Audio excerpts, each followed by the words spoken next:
आज जुम्मा हमें नहाने के लिए कोई पानी भी नहीं है, मौजूद नहीं है, क्योंकि हमारे जो एक नलका था मस्जिद तो तोड़ दिया और हमारे लेट्रिन बाथरूम सब तोड़ दिया। और हमारे जो नलका से पानी भी पीते थे हम, वो हमारे वो भी जब कपड़ा धो रहा था वहां पर मेरा बीबी मौजूद था। उस टाइम गाड़ी वाला जा रहा है कि भाई अभी आप लोगों को कोई टाइम नहीं है। उन लोग जब कपड़ा धो रहा था नीचे से अपना बुलडोजर लगा के उनको पलट दिया। हमारे पास नेशनलिटी नहीं है, हमारे पास ये यूएन का कार्ड होता है। इससे बस मेहमान शरणार्थी जो शरण लेने वाला आदमी है वही है। तो ऐसा आदमी जो कमजोर आदमी कैसे कब्जा कर सकता है, ये तो एक पॉइंट बना रहा है। मतलब ऐसे नए तरीके से बताया जा रहा है कि ये नहीं हट रहे थे, इनको बहुत मुश्किल से हटाया गया। हालांकि वो जहाँ ले जा रहा है हम वहीं जा रहे हैं। अभी अनयूज जगह में हमें नहीं रख सकता है। पूरे पब्लिक को परेशान करके हमें रोड पे रख दिया। अभी रोड में नॉर्मल पब्लिक हमें परेशान कर रहे हैं, बच्चे को मार रहे हैं। जो रोड है, रोड पे हमारी झुग्गी 16 झुग्गी 18 झुग्गियां लगा दी।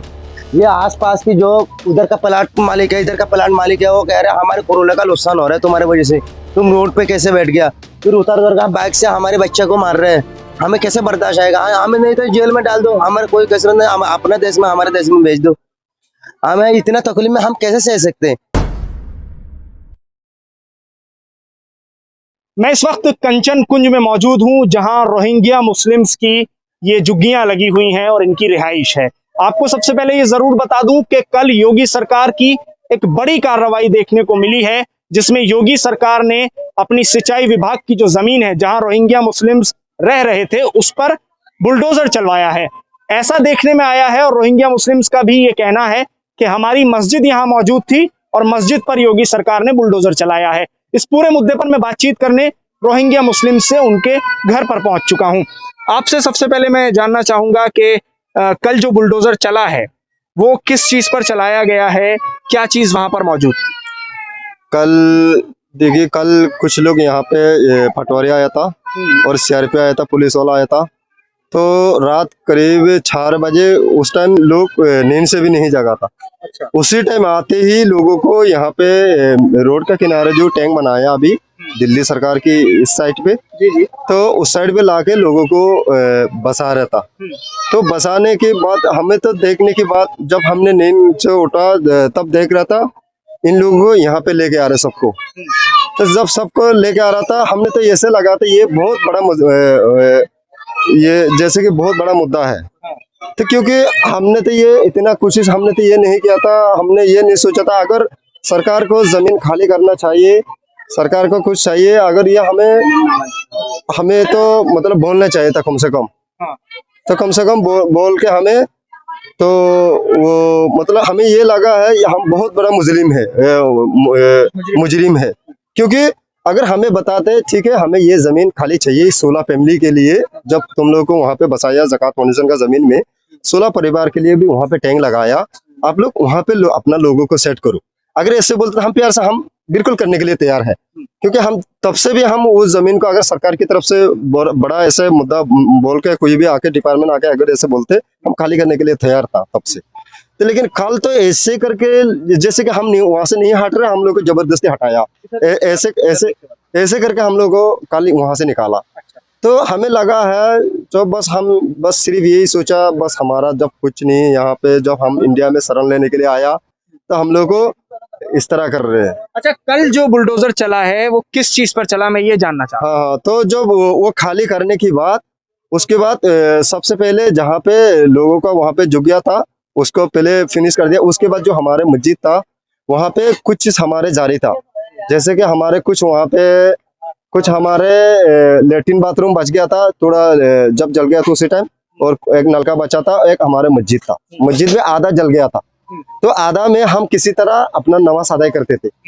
तो उसमें भी जब 16 फैमिली को हटाने की बाद जाके नलका भी तोड़ दिया, जो हम जरूरत पूरा करते थे वहां जाके लेट्रिन बाथरूम वो भी तोड़ दिया, हमारे मस्जिद भी तोड़ दिया। कब से थी आपकी मस्जिद, कब से वहां नमाज पढ़ रहे थे आप लोग? हम लोग वहाँ पे जब यहाँ पे 2018 में यहाँ के लगे थी ज़कात फाउंडेशन का जमीन में, उसी टाइम से हम लोग को सारे डिपार्टमेंट मिलके हम लोग को वहाँ पे बसाया था। यूपी का सरकार की जमीन है, तो वहाँ पे तब से 2018 से हमारे वहाँ पे मस्जिद बनाया होता। तो उस मस्जिद के लिए हमें तो ऐसे लग रहा है जैसे कि इबादत के लिए तो किसी को मना नहीं है। तो जिस तरह का हम अभी जिस प्लॉट में हम लोग को रखा है यहाँ पे इतना छोटा छोटा जमीन है जहाँ पे हम नमाज नहीं पढ़ सकते। तो हम लोग ये सोच रहा था, ये सरकार हमारे हमसे सरकार से कोई दुश्मनी नहीं है, हम भी सरकार के साथ कोई दुश्मनी नहीं है। हम यहाँ पे इंडिया में मेहमान आया हुआ, तो हम लोग को ये जो सरकार बोल रहा था, ये हम जो भी कब्जा करके कहीं नहीं, कुछ नहीं कर सकता, क्यों हमारे पास डॉक्यूमेंट नहीं है, इंडिया का कोई कागज पत्र नहीं है, तो हम क्या करेंगे? हमारे देश का जो आप कब्जा करके रह रहे हैं। नहीं, ये गलत बात है, हम कब्जा नहीं कर सकते, क्यों हमारे पास सरकार को इंडिया का कोई डॉक्यूमेंट होता, आधार कार्ड कोई भी कार्ड होता, हम कब्जा करते हो कोई भी मान लेता, लेकिन हमारे पास खाली एक कार्ड है, यूएन का कार्ड है, यूएन का कार्ड को अलावा कुछ भी नहीं है हमारे पास। तो हम ये चाहता है इंडिया में हमारे के लिए कुछ जगह, आप लोग देखिए रोड पे आके वहां से हटा के रोड पे बैठा दिया, क्यों आसपास जितने लोग हैं सबको परेशान हो रहा है। कल भी बच्चे को मार रहा था, मोटरसाइकिल से उतर के छोटे छोटे मासूम बच्चे को मारा जा रहा है। यहाँ पे कल 2 बच्चे को मारा गया। एक मिनट आप इधर आइए, मैं कुछ और भी जानना चाह रहा था। ये मुझे बताइए कि आप लोग कितने साल से वहां नमाज पढ़ रहे थे और अब किस तरह से आप अपनी इबादत कर रहे हैं, क्या क्या मुश्किल आ रही है? मैं वहाँ नमाज पढ़ता है 3 साल हो गया, वो मस्जिद हो गया, मैं 3 साल हो गया। फिर कल है फजर की नमाज आज़ान दिया है, मैं नमाज पढ़ने के लिए जा रहा है। मेरे बंटवारे ने, मुझे मालूम नहीं है कि बंटवारे की पुलिस मेरे मना करा है, तुम ऊपर सामान हटा लो, यहाँ झुग्गी खाली कर दो, ये बताया। मैं नमाज पढ़ के आ जाऊँ तो 2 मिनट के बाद में खाली कर देंगी। वो बुला रहा कि नमाज पढ़ने के लिए नहीं जा रहा है, नहीं जाएगा, आगे झुग्गी खाली कर दो, ये बताया। तो 4, 10, 15 बंदा है, मैं डर लग गया, मैं परदेसी आदमी है, मैं आया खाली करे ऊपर चल गया। मैं ऐसा ये क्या झुग्गी आराम होता, जहाँ चाहिए एक मस्जिद चाहिए नमाज पढ़ने के लिए। इंडिया सरकार से मैं अनुरोध करा है, एक मस्जिद नमाज पढ़ने के लिए इबादत, वो मंदिर हो, हिंदू चाहिए, ये मुसलमान के लिए मस्जिद चाहिए, तो धर्म तो करना होगा। एक मस्जिद और जो टंगर, पानी के लिए टंगर, लेट्रिन, बाथरूम, वो लड़की के लिए बाथरूम नहीं है यहाँ, महिलाओं के लिए कोई सुविधा नहीं है? सुविधा कोई नहीं है। लेट्रिन चाहिए, बाथरूम और भी चाहिए, पानी वगैरह, और वो बहुत तकलीफ है। आज जुम्मा है, हमें नहाने के लिए कोई पानी भी नहीं है, मौजूद नहीं है, क्योंकि हमारे जो एक नलका था, मस्जिद तो तोड़ दिया और हमारे लेट्रिन बाथरूम सब तोड़ दिया। और हमारे जो नलका से पानी भी पीते थे हम, वो भी जब कपड़ा धो रहा था, वहां पर मेरा बीबी मौजूद था। उस टाइम गाड़ी वाला जा रहा है कि भाई अभी आप लोगों को कोई टाइम नहीं है। उन लोग जब कपड़ा धो रहा था, नीचे से अपना बुलडोजर लगा के उनको पलट दिया, बोले कि आप लोग उठा जाओ, यहाँ से उड़ जाओ, चला जाओ यहाँ से। उन लोग कपड़ा भी पूरा नहीं धो पाया, ऐसे कपड़ा लाके घर पे ऐसे रख दिया। आज जुम्मा है, किसी को नहाने के ऐसे पानी के लिए भी बहुत मुश्किल है, बहुत मुश्किल से जी रहा है अभी। ठीक है, बोलिए। सर ये है, वो लोग एक जगह, उन लोगों ने हमें बसाया भी वहीं था, जो जिन्होंने हटाया है हमें 16 फैमिली को। यहाँ पर ये प्राइवेट जगह है, जहाँ आप खड़े हैं, हम खड़े हैं। इस जगह में ना आने के बावजूद 53 फैमिली में से 16 फैमिली वहीं रह रहे थे। वो अनयूज जगह है, उसको ऐसे मुद्दा बना रहा है कि हम वहाँ जबरदस्ती रह रहे हैं। हालांकि रखा भी उन्होंने और हटाया भी उन्होंने, और जब हटा रहे हैं, हम जहाँ ले जा रहे हैं उधर जा रहे हैं। कब्जा नहीं है आपका? कब्जा कुछ नहीं है सर, कब्जा वो आदमी कर सकते हैं जिसके पास नेशनलिटी हो। हमारे पास नेशनलिटी नहीं है, हमारे पास ये यूएन का कार्ड होता है, इससे बस मेहमान शरणार्थी, जो शरण लेने वाला आदमी है वही है। तो ऐसा आदमी, जो कमजोर आदमी कैसे कब्जा कर सकता है? ये तो एक पॉइंट बना रहा है। लेकिन और अभी यहाँ 53 फैमिली है, कितने छोटा आप अंदर का वीडियो ले सकते हैं। यहाँ पर आदमी रहे, अगर मियाँ बीवी है, बच्चे भी है, कैसे रह रहे हैं? और 53 फैमिली के लिए एक टॉयलेट नहीं है। कल क्या हुआ, क्या चीज तोड़ी? कल हमारा एक मस्जिद था, जहाँ यहाँ पर हम पहले भी यहीं थे 2018 में। तो यहाँ से हम वहाँ जब गए थे, वहाँ पर भी हमने एक इबादत के लिए तो जगह चाहिए होता है, तो हमने एक मस्जिद बनाया था सबने, झुग्गी वाले जैसे। हम तो वहाँ परमानेंट के लिए नहीं है, जब हम हटेंगे मस्जिद भी हट जाएगा।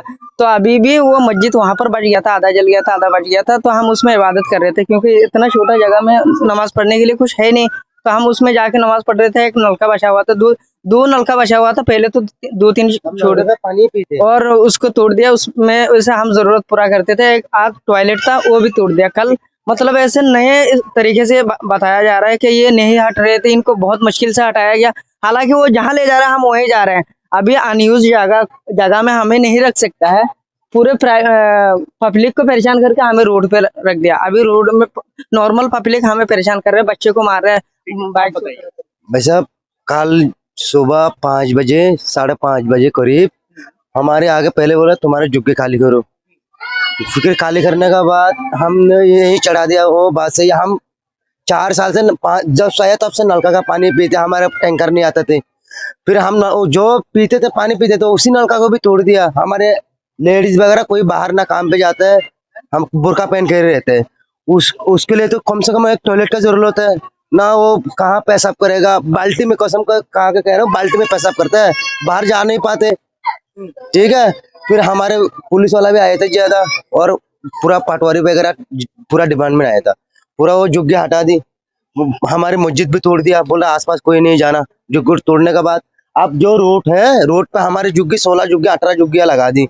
ये आसपास की जो उधर का प्लाट मालिक है, इधर का प्लाट मालिक है, वो कह रहे हैं हमारे कोरोना का नुकसान हो रहा है तुम्हारे वजह से, तुम रोड पे कैसे बैठ गया। फिर उतर का बाइक से हमारे बच्चे को मार रहे हैं, हमें कैसे बर्दाश्त आएगा। हमें नहीं तो जेल में डाल दो, हमारे कोई कसरत नहीं, हम अपने देश में हमारे देश में भेज दो। हमें इतना तकलीफ में हम कैसे सह सकते हैं। ठीक है, बहुत बहुत शुक्रिया आप सभी का बातचीत करने के लिए। तो रोहिंग्या मुसलमानों के बीच आज मैं पहुंचा और इनसे जाना कि कल यहाँ क्या कुछ हुआ था। तो सभी का साफ तौर पर कहना है कि कल इन लोगों ने जो अपनी एक मस्जिद बनाई रखी थी और उसको इबादत खाने के तौर पर इन्होंने तैयार किया था, झुग्गी झोंपड़ियां लगाकर उस मस्जिद को, और उसके अलावा वो जो चीजें वहां मौजूद थी, कल बुलडोजर से योगी सरकार ने उन तमाम चीजों को डेमोलिश कर दिया, उन तमाम चीजों को तोड़ दिया। अब इनका कहना यह है रोहिंग्या मुस्लिम्स का कि हमें एक चीज तो ऐसी चाहिए, एक जगह तो ऐसी चाहिए जहां हम इबादत कर सकें, हम नमाज अदा कर सकें। ये तो हमारा अधिकार कम से कम इतना बनता है। और दूसरी सबसे बड़ी परेशानी इनको उन चीजों में आ रही है जो जरूरत की चीजें हैं। टॉयलेट बाथरूम की सबसे बड़ी इन लोगों को जरूरत है। महिलाएं सबसे ज्यादा परेशान है कि वो कहाँ जरूरियात से फारिग होने के लिए जाएं, टॉयलेट बाथरूम कहाँ करें। ये तमाम चीजें इन लोगों के लिए बेहद मुश्किल का सबब बन रही हैं। कंचनकुंज से INN चैनल के लिए साहिल नकवी।